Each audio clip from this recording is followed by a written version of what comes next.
Well everyone, it's time for us to go and take a look at the Google Pixel 6 Pro and see how this particular phone holds up in 2024.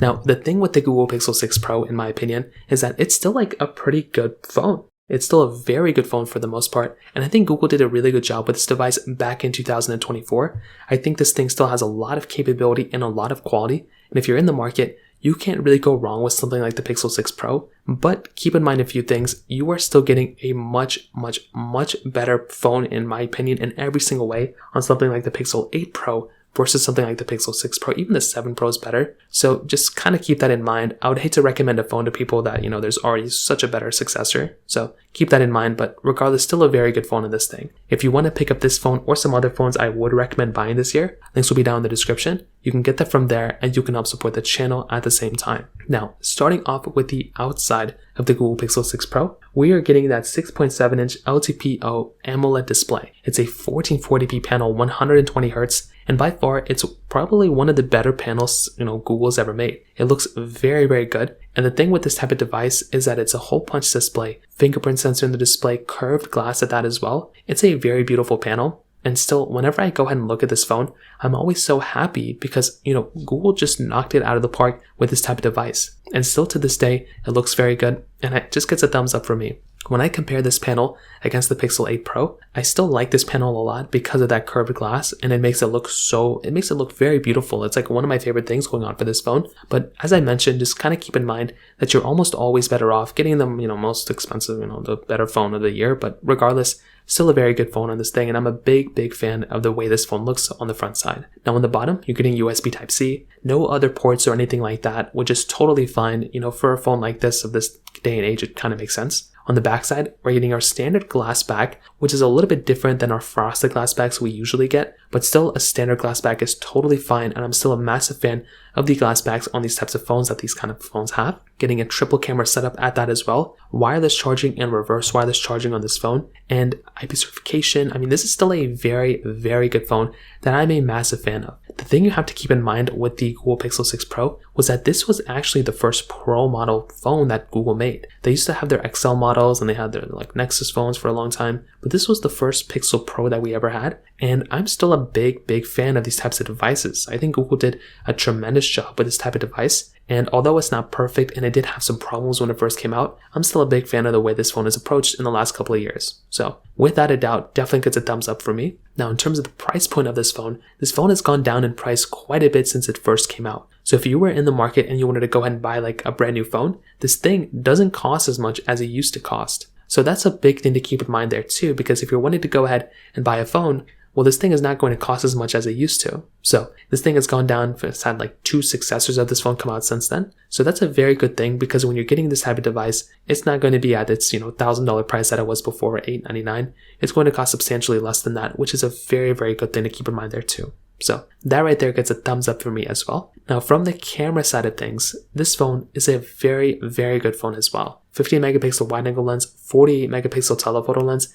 then a 12 megapixel ultra wide camera. Then it's also giving you an 11.1 megapixel ultra wide camera on the front. I will tell you, very good camera for the most part. Now you're getting 4K at 60 on the back and 4K at 30 on the front. The only slight things that kind of rub me off a little bit wrong with this camera, it did come out in 2021, so it's not the biggest deal in the world, but no 4K at 60. That's very weird. I feel like they could have easily thrown in 4K at 60 on this phone. So not having that type of capability right there was very weird. And I do feel like Google could have done something like that. If anybody could have done it, it would probably have been Google. And I was very weirded out the fact that they didn't even give us that type of capability at that time. And also no 8K capability on the back. I still feel like that's very weird, but it's totally okay. A lot of phones, it's just kind of what happens when you're getting these types of devices. So I think it's totally okay. I totally get it. But for the most part, for a lot of things you're going to do with this type of camera, you're going to get a solid experience. I feel like this type of lens and this type of camera, for the most part, realistically speaking, no matter what you're going to do with it, you're probably going to have a pretty decent time. And that's something that I actually like a lot about these phones, because you don't really have to go through and pick up the most expensive phone to have a decent camera. And this thing is giving you a pretty good camera for the most part, which is something that's actually really cool from this type of device. So I, for one, I'm a massive fan of this type of lens. I'm a good fan of this lens. I don't want to say I'm the biggest fan of all time, but it's a good camera. It gets the job done for the most part. And I would tell you, if you're going to go ahead and buy a phone, this is a pretty decent option. Do keep in mind that in some other devices, like on some other, like if you're going to go ahead and buy a phone, you might not get the craziest experience on this one compared to some other devices. But I do think this thing kind of gets the job done for the most part. There's not really an insane amount of things to complain about. And I do think if you're going to go ahead and buy a phone, it's a decent camera. Software-wise, Google just does a really good job with software. They've now since improved their software longevity even more with the Google Pixel 8, but with the Google Pixel, 6 Pro, this thing is still giving you quite a bit of software on this type of device, which is very cool. We're now on Android 14. We're going to be getting Android 15 later this year, and I do think that with this type of device, once again, you are getting a very good performing device from the software standpoint. This phone is going to last for a long, long period of time. You're really not missing out on anything right now. And once again, that's a very good thing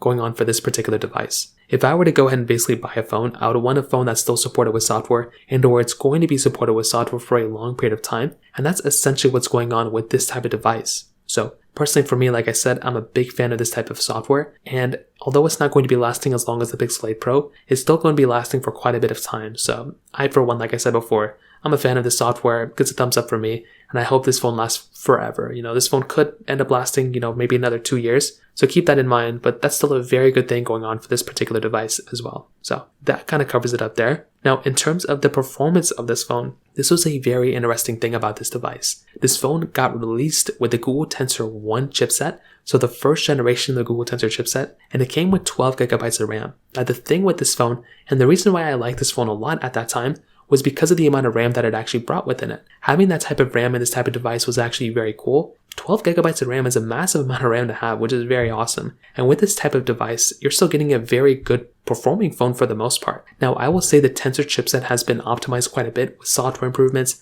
but also with a lot of applications kind of taking advantage of the software that we've kind of gotten. So that was something that was genuinely very, very cool. So that was something that made me very happy because when you're buying something like the Google Pixel 6 Pro, you're buying a phone that's going to be giving you a very, very good performing phone for the most part. And it's an in-house chipset that Google made. I think when it first came out, I wasn't the biggest fan of it, but since I've actually been using it and everything, it's been getting better. I still think Snapdragon is a better chipset. I feel like Google should go back to Snapdragon, but I guess Tensor gets the job done. And if it allows them to support our phones for a longer period of time, then go for it. But that's just one thing to keep in mind, but I'm still a fan of the, Tensor 1 chipset, and I still think it's like a pretty good performing chipset when it comes down to it. So that kind of covers it up there a little bit. Now moving on to basically to sum it up, I still think that, Google Pixel 6 Pro is a very good phone to pick up. It's not a perfect phone by any means, but I do think, like I said before, Google did a pretty good job with this phone when they first came out hardware-wise, and I think the outside of this phone was very, very good.